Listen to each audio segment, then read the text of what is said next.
E dessa vez não vai ter jogo de Libertadores, né? Entre as duas partidas, né? É isso, isso. Como aconteceu ano passado e aconteceu no ano retrasado, né? Que foi É. aquele jogo do Flamengo, primeiro 2-0, jogou Libertadores, perdeu e perdeu depois para o Fluminense de 4-1. Eu queria falar uma coisa sobre o Vasco, os efeitos do que aconteceu ontem. Levaram o jogo para o Newton Santos, para o Engenhão e tal, perdeu o Vasco do mesmo jeito. Primeiro tempo o Vasco até foi perigoso, mas perdeu o jogo. Foram cerca de. Eu tive o cuidado de somar todos os ingressos comprados por visitantes em todos os setores do Maracanã no jogo passado da Taça Guanabara. O Vasco da Gama, a torcida do Vasco, que sempre comparecia, né, em um número expressivo contra o Flamengo, ao contrário do Botafogo, né, que mesmo quando era com bota todo o setor sul, não vai ninguém, foram 1.000 e poucos ingressos nesse recente Flamengo 1, Botafogo 0 no Campeonato Carioca. O Fluminense também às vezes vai, às vezes não vai, né? O Vasco levou 6.000 pessoas ao Maracanã, das 44.000 e poucas que apareceram lá. Um público muito pequeno. Eu vejo a torcida do Vasco para domingo, para o sábado que vem, totalmente desmobilizada. Totalmente. Tem gás 2-0. O time não inspira confiança. O clube dá o sinal de que o Maracanã é um habitat do Flamengo, não do Vasco. Caindo numa tremenda contradição. Então, esse jogo de sábado que vem, para o Vascaíno, tem tudo para ser um tremendo anticlímax. Né? Olha o que fizeram com o Clássico. Porque o Clássico, mesmo que um esteja mal, o outro bem, isso é histórico. É o Clássico. Tem um enfrentamento. O jogador cresce, a torcida apoia. Então, um erro crasso da gestão do Vasco da Gama, não tendo mobilizado a sua torcida e mantido o jogo do Maracanã, enfrentar o Flamengo com altivez. Você pode ter, olha, o Roberto foi lembrado pelo André. Quem acompanhou os anos de ouro do time do Zico, lembra muito bem que o único time grande do Rio que enfrentava para valer, até o Zico saiu do Flamengo. Aí o Fluminense foi tricampeão carioca, mas o Zico já tinha ido para a Itália. Enquanto o Zico jogou no Flamengo, naquele período, 78 até 82 para 83, né, até o brasileiro vai de 83, que depois vai embora, o Carioca acontece depois. Quem enfrentava o Flamengo de peito aberto, quem encarava o Flamengo, quem dificultava o Flamengo era o Vasco, porque tinha o Roberto. Mas a postura do Vasco era uma postura altiva. A torcida do Vasco ia para o Maracanã. O Vasco não tinha medo do Flamengo. Ele encarava o Flamengo.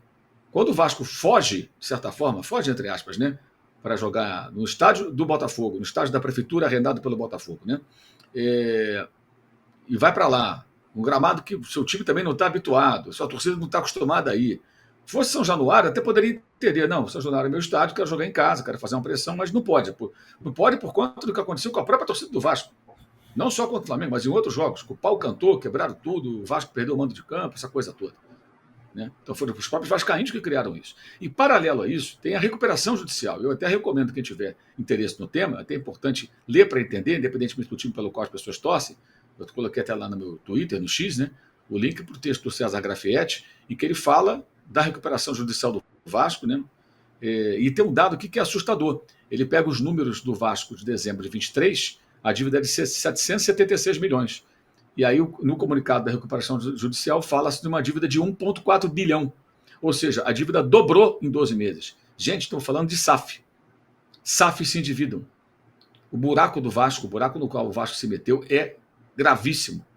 E ele explica que a dívida internacional vai para a FIFA, não entra na recuperação judicial, punições da FIFA, se não pagar, pode tomar do mesmo jeito. É um paliativo.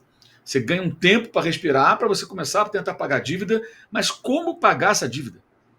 O que fazer? Então, se o grande rival do Flamengo, o Vasco da Gama, está numa situação dificílima. E quando ele perde até a coragem de enfrentar o Flamengo, de peitar o Flamengo, como fazia nos tempos do Roberto, crescendo nesses momentos, contando com a sua torcida, indo para o Maracanã de forma aguerrida, e vai para o estádio Newton Santos, Engenhão, para tentar nivelar por baixo, é de um apequenamento terrível. E perde do mesmo jeito. Tivesse vencido, alguém poderia falar, não, mas nós ganhamos o jogo. E tal. Mas não ganhou, perdeu de novo. E só conseguiu fazer um jogo mais parelho, ou até sendo melhor em momentos do primeiro tempo, apelando, como eu falei, para o modo Fluminense, que é picota o jogo, reclama do juiz, faz falta, dá porrada, toma porrada, e o Flamengo tolamente cai sempre nessa pilha. Impressionante como sempre cai nessa pilha. O segundo, o Flamengo joga e ganha. E controla o jogo, né? O jogo estava totalmente controlado em dado momento e não fez o segundo gol. Por detalhe, poderia ter feito 2-0. Eu lamento muito isso, porque a gente vê um grande clássico perdendo força, os duelos Vasco-Flamengo, Flamengo-Vasco perdendo força e sem perspectiva de mudança. Zero perspectiva de mudança. Isso é muito importante as pessoas entenderem, especialmente nessa era em que alguns iludidos acham que a SAF resolve tudo, é só ver a SAF que você vai, sabe, vem o gênio com a varinha de condão lá, o Mago Merlin, como diria o Apolinho, plim, aí vira um timaço. Não é assim. Problemas outros aparecem, no caso do Vasco, eles são muito evidentes. Eu só lamento, eu acho uma pena, porque eu cresci no Vasco Flamengo como um grande clássico. Para mim, o Vasco é o maior rival do Flamengo. Não é o Fluminense, para mim, não é o Botafogo, é o Vasco. E o que a gente vê hoje é um enfraquecimento desse clássico. É muito triste isso. Uma pena mesmo. Lamento profundamente. E falo isso do fundo do coração. Não estou sendo irônico, nada antes. Eu acho que alguns Zé Maria acham que eu estou irônico. Não estou ironizando, estou lamentando mesmo. Porque assim como o André quer ver o Fla-Flu, porque tem mais peso, eu preferia ver ontem um jogo mais equilibrado no Maracanã cheio. E não aquele espetáculo melancólico naquele piso de plástico artificial no estádio deserto. Aquilo é melancólico. Flamengo e Vasco, Vasco e Flamengo, para mim, é outra coisa. Então a magia do Clássico dos Milhões, ela está se perdendo. E isso é muito ruim para o futebol do Rio de Janeiro. Não é bom nem para o Flamengo, gente. Não é bom nem para o Flamengo. Nunca é bom o enfraquecimento total dos rivais a ponto de você não ter mais esses embates que marcaram a época, que fizeram alegria e tristeza de tanta gente, porque o futebol é feito disso. Né? Pena mesmo. Até o Eurico Miranda constatou isso. Ele, ali no início dos anos 90, ele, até quando o Vasco foi tricampeão, ele entrou ali numa com caixa d'água de querer destruir os demais, mas depois ele viu que isso não era bom para o Vasco. Depois ele deu uma entrevista dizendo, não falou nesses termos, mas reconheceu, falando, não, mas é importante que os outros também... Foi quando questionaram a ele por que ele tinha ajudado o Fluminense, né?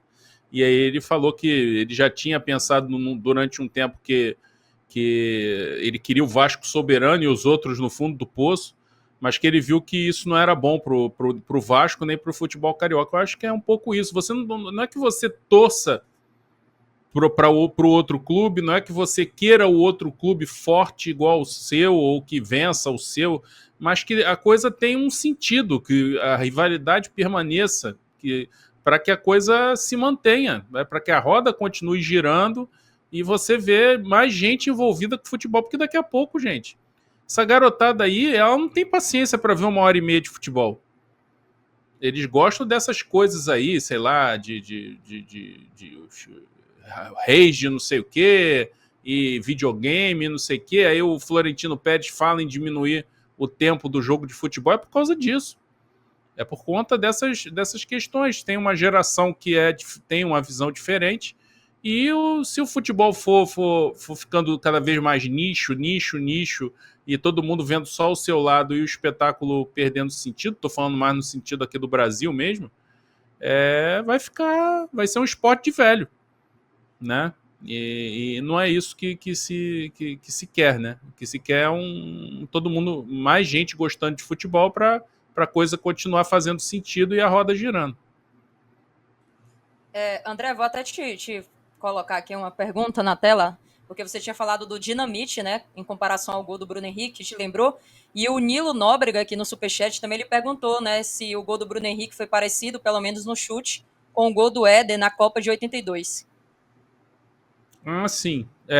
Lembra sim. Na verdade, quando eu vi o gol do Bruno Henrique, assim, quando eu lembrei do Roberto, eu lembrei de um gol, assim, meio, assim, é a minha memória, porque eu tava no Maracanã, né, de um jogo Flamengo e Vasco, que foi 3-2 Flamengo, foi muito contestado pela arbitragem, porque realmente teve um pênalti no final, que não foi o pênalti do empate, depois o Flamengo vira o jogo para 3-2 e ganha a Taça Rio do estadual de 86 e vai para a final com vantagem contra o Vasco, foi 3-2 aquele jogo. O Roberto faz um gol muito parecido, assim, dele dominar, não é exatamente do mesmo jeito, mas ele domina e bate de meio sem pulo ali e fez um golaço. Mas o chute do Éder é uma boa lembrança também, mas não é exatamente a mesma coisa, não. Mais o jeito de bater na bola, mas aonde a bola entrou, não. A bola foi totalmente no contrapé eu imagino que ele esteja falando do gol contra a União Soviética, né?